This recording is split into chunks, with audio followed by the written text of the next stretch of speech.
tem uma situação aqui para nós que é absolutamente importante, né? Que são esses obstáculos contra a criatividade. No caso aqui, dentro do método de Harry, a gente pode estabelecer 4 obstáculos, né? O primeiro, que é o pré-julgamento. O segundo, que é a busca por uma resposta única. O terceiro, que é a pressuposição de que o bolo tem um tamanho fixo. E o quarto, que é a crença de que resolver o problema do outro é problema do outro, né? A gente vai ver um pouquinho desses, desses pontos um a um aqui, tá? Então, o primeiro obstáculo contra a criatividade, que é o pré-julgamento, tá? Quem nunca se intimidou com pré-julgamento, né? Quem nunca segurou o que queria falar? Quem nunca segurou uma pergunta? Quem nunca deixou de fazer uma proposta? Quem nunca deixou de fazer uma oferta, né, por conta de medo de pré-julgamento? Né? Essa é a importância desse ponto. Né? E aí só você pensar no que isso acarretou para você. Né? No que isso acarretou para você. Eu tenho um exemplo tão banal, mas é algo que me marcou tanto, que eu estava na. Eu não sei se eu estava no. Na época não era nem ano, né? Era série. Eu estava, acho que na. Acho que eu estava na oitava série ou no primeiro colegial, eu não lembro agora. E eu estava com dificuldade em história. E aí a professora de história, ela fazia muitas perguntinhas assim no meio da aula, né? E dava ponto, tal. E ajudava bastante isso. E eu comecei a estudar a história, né? Comecei a estudar a história. E comecei a ir para a aula preparado, comecei a ir para a aula já tendo lido o material, tendo estudado, tal. E aí chegou na bendita hora que ela começou a fazer as perguntas. Ela fez 2, 3 perguntas, eu sabia a resposta das 3 perguntas, né? Eu sabia a resposta das 3 perguntas. E aí eu não respondi nenhuma das 3 perguntas, porque eu fiquei com medo. Fiquei com medo de estar errado, fiquei inseguro, né? Era uma matéria que eu não estudava muito, eu passei a estudar. Então eu ficava meio fora da aula, assim, e tive medo de entrar na aula. E entrar por cima, entrar respondendo as 3 perguntas corretamente. Fiquei quieto. Obviamente que os CDFs da classe responderam as 3 perguntas, acertaram as 3 perguntas e ganharam ponto, ganhou benefício de não fazer trabalho. Só sei que foi assim uma coisa muito marcante para mim, porque foi assim, eu fiquei arrasado, fiquei absolutamente arrasado.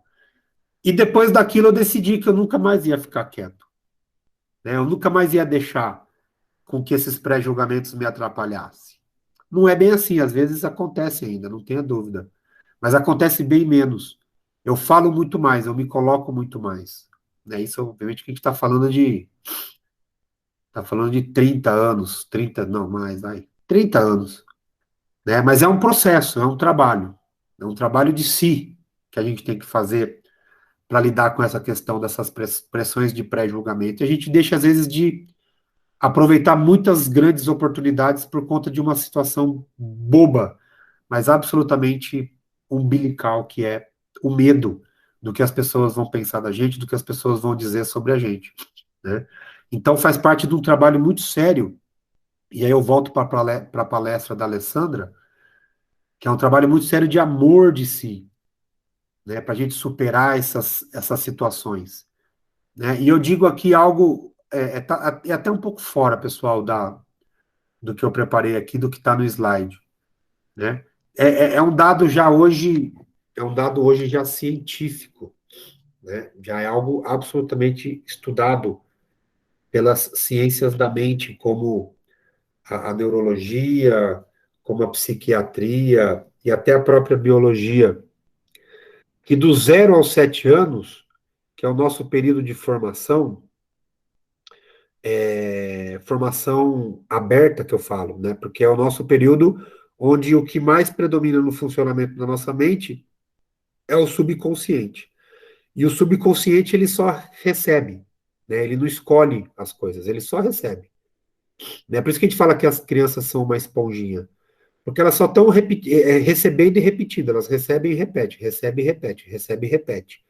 Elas não têm a capacidade de crítica do que está entrando, de conteúdo, de exemplo, de palavra, do que for. Né? Então, se você criar uma criança dentro de um ambiente budista, ela vai repetir os comportamentos budistas. Se você criar uma criança dentro de um ambiente é, de muito xingamento, ela vai começar a repetir palavrão. Porque ela só repete, ela só faz isso. E tem um outro detalhe importante dessa fase, que por ser uma fase de introdução da criança no mundo social, é uma fase onde a gente fala muito não para a criança. Né? Não pode pôr o dedo na tomada. Não pode subir no sofá que você vai cair. Não pode correr no corredor. Cuidado com o chão molhado. Cuidado com a faca. Não pega a faca. E assim, e vai, pessoal. E vai, e vai, e vai, e vai, e vai, e vai, e vai. Então, o que que acontece? Nós temos, de um certo modo, já pré-programados, né? A não ser que você tenha nascido numa casa onde as pessoas já têm, né, a plena consciência disso e conseguem lidar bem com isso, e conseguem entender o que que é essa formação do 0 aos 7 anos, o que é uma enorme minoria das pessoas. Eu confesso que não conheço ninguém desse jeito. A gente já nasce já, e a gente já é criado com esse obstáculo do pré-julgamento, né? A gente já tem isso dentro da gente, porque a gente já recebeu muito não, a gente já recebeu muita, muita negatividade, não necessariamente no sentido de ser para baixo, mas no sentido de não pode isso, não pode aquilo, cuidado, e por aí vai. Né? E também muita negatividade no sentido até emocional. Né? As coisas que a gente mais vê por aí é as pessoas colocando rótulo nas crianças. Né? Ah, porque o Joãozinho é bagunceiro. Ah, porque o Zezinho é um porco. Ah, porque a Maria é fofoqueira, gosta de falar, contar da vida dos outros. A pessoa é uma criança, e nós já estamos rotulando. Como essas crianças são esponja, o funcionamento delas acontece basicamente pelo subconsciente, elas vão simplesmente pegando isso e repetindo. Então você vai crescendo e quando você começa a ter mais noção do seu próprio pensar, quando você começa a se tornar um pouco mais consciente, e a sua parte consciente, que é a parte da escolha, né, a parte onde você consegue julgar aquilo que você quer, aquilo que você não quer, e consegue comunicar isso, etc., você já tem isso internalizado. Então, quando você vai se conhecer geralmente, né, enquanto adolescente, pelos olhos dos outros. Né? Então, o Joãozinho, que a vida inteira falaram que ele era bagunceiro, quando ele começar a pensar sobre si próprio e fizesse esse exercício interno, né, quando ele começa a sentir o seu próprio pensamento, começa a estabelecer esses diálogos internos, né, que acontece aí já mais na adolescência, o primeiro diálogo que ele vai estabelecer com ele é esse. Caramba, eu sou um cara bagunceiro. Ele não sabe nem de onde veio isso. Mas ele já se autorrotula. Eu sou um cara bagunceiro. E aí ele vai ser bagunceiro por uns bons 20, 30 anos até acontecer algo muito dramático na vida dele, que vai fazê-lo acordar e perceber da onde que vem esse rótulo que ele se autoimpôs, que na verdade colocaram nele quando ele era criança. Né? Então, essa situação do pré-julgamento, pessoal, ela é muito séria porque está na gente. Né? Tá na gente. Tá na gente. E as pessoas não fazem por mal necessariamente. Né? É o acaso das nossas relações sociais.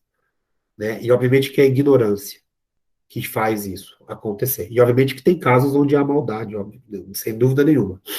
Mas não é necessariamente um ato de maldade, é isso que eu quero dizer. Né? É um ato que faz parte das nossas relações humanas e do modo como a gente cresce, porque tem muita ignorância sobre isso ainda. Né? E ignorância não é maldade. Então, cabe a nós entendermos isso. Cabe a nós fazer esse exercício do amor de si, entender onde que estão esses rótulos, como é que esses rótulos aconteceram, né? Como é que surgem essas situações. Eu me identifico com a Débora em muitos pontos, principalmente quando ela fala que ela é uma pessoa que abre mão, que não sei o quê. Eu cresci muito com o rótulo de que eu era bacana, né? Isso pode ser fantástico. Fala, pô, Beto, mas como é que isso é ruim, né? Ah, o Beto é bacana. Pô, o Beto é bacana. Ó, o Beto é bacana. O Beto é bacana. O Beto bacana dentro de uma situação de conflito ou de negociação, na hora do vamos ver, na hora que eu precisava fazer perguntas sérias, na hora que eu precisava enquadrar a pessoa, na hora que eu precisava ver e responder para aquilo que era o meu feeling, aquilo que era a minha intuição, a pessoa está querendo tirar proveito de mim, o que que vinha na minha cabeça? O Beto é bacana. E o Beto bacana faz o quê? Ele deixa a pessoa negociar do jeito que ela quer e ele arca com as consequências. Por quê? Porque o Beto é bacana. Vocês estão percebendo como é que essa situação funciona? E a gravidade disso para a nossa vida? Né? Então, Professor, situações nesse sentido que aí o Beto tem que virar um grande FDP, entendeu? professor, Oi. e isso eu acredito que está muito ligado até à nossa própria autocobrança. Porque quando você se cobra tanto a ponto de você se punir, isso quer dizer que está muito ligado às suas crenças quando criança também. E, nossa, é muito, muito interessante, né? Isso, o como a gente está na idade que realmente a gente precisa mudar essa chave.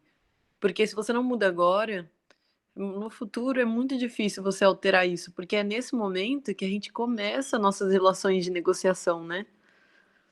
E não que a gente não negociasse antes, mas a maior parte delas a gente acabava terceirizando para outras pessoas, né? Não, sem dúvida. Afinal de contas, né, o ritual de uma faculdade, o ritual de uma universidade, né, é o ritual, é o nascimento profissional de vocês. Né? Então faz todo sentido, Débora, o que você falou. Né? Vocês podem ter vários tipos de experiência de trabalho e etc. antes, mas dentro da nossa sociedade, o ritual formal, a formalização, né, do nascimento do profissional, né, acontece nesse momento, exatamente isso, Débora. Por isso, daí a importância. Né? Porque até então você não pode chegar para uma pessoa e falar: Oi, prazer, eu sou a Débora, contadora. Ainda você não pode fazer isso. Né? Você pode falar para a pessoa: Oi, prazer, eu sou a Débora, eu sei fazer muito bem contabilidade.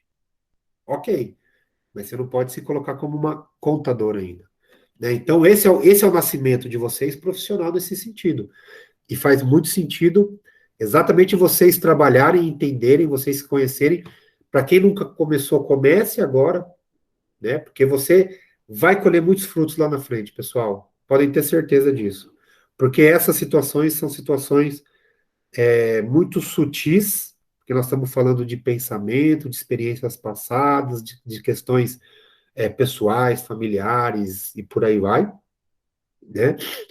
Estamos falando de, como eu disse, de pensamentos, interpretações e por aí vai, né?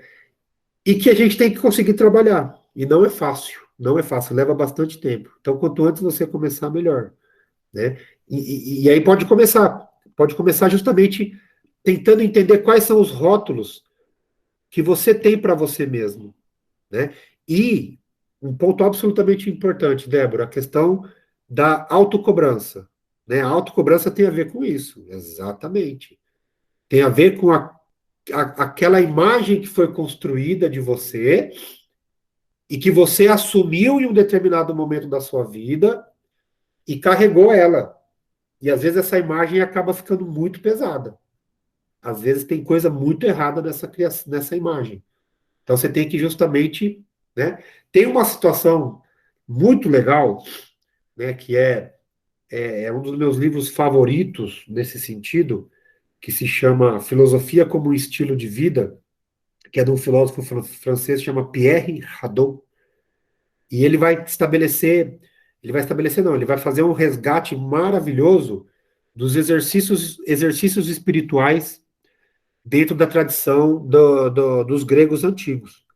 né? Ele vai mostrar, obviamente, que tem uma relação ali com os antepassados, né? Que vem principalmente do Egito, né? Essas atividades já vinham do Egito, mas elas realmente ganharam um corpo muito sólido ali no surgimento da sociedade grega antiga, do surgimento da primeira democracia, o surgimento da filosofia.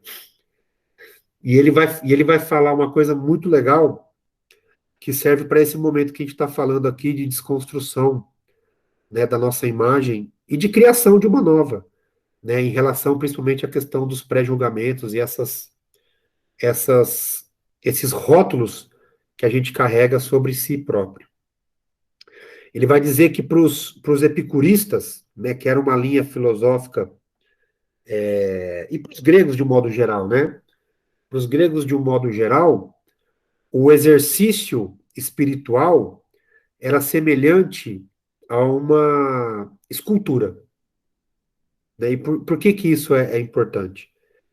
Porque nós temos que entender qual que é o significado de esculpir algo dentro da sociedade grega antiga. Esculpir algo na sociedade grega antiga quer dizer você tirar aquilo que é em excesso. Quer dizer você tirar aquilo que está atrapalhando a obra de arte. Né? Então, se você pensar numa pintura, e você pensar fisicamente numa pintura, o que acontece numa pintura fisicamente? Você tem uma tela e você adiciona a tinta nessa tela. A obra de arte sai, ela emerge, ela vem à existência quando nós adicionamos tinta. Obviamente que dentro de um certo padrão, estabelecendo certas regras, e quando a gente faz isso, a gente adiciona, ao adicionar tinta, seguindo esses padrões e essas regras, a gente faz uma obra de arte emergir, certo? Então, a pintura é uma adição à tela. A escultura é uma subtração, no caso, do mármore. O artista, ele Nossa, olha para... professor, que legal. Só um comentário mesmo. Diga, É tão profundo isso. não é interessantíssimo? Vem comigo que Nossa. a gente vai lá, só que assim, prende a respiração e nós vamos descer lá nas profundezas, Débora. É assim que eu gosto. E legal, assim, que tá tendo ressonância aqui com vocês, Boa. né? Então, o artista, ele olha para uma peça de mármore, ele consegue enxergar que tem um menino ali, naquela peça de mármore. E como é que ele vai fazer esse menino vir à existência? Não é adicionando nada, mas é retirando. Então, ele vai retirando, ele vai pegar uma cunha ali, vai pegar um martelinho e vai batendo. E vai tirando o excesso. O que que a gente pode imaginar, então, nesse exercício espiritual enquanto uma escultura de si próprio? É justamente a gente tirar esse excesso, para que a gente possa emergir. E no caso especificamente aqui do pré-julgamento, o que que é tirar o excesso? É trabalhar e eliminar esse tipo de marcação que foi feita na nossa vida.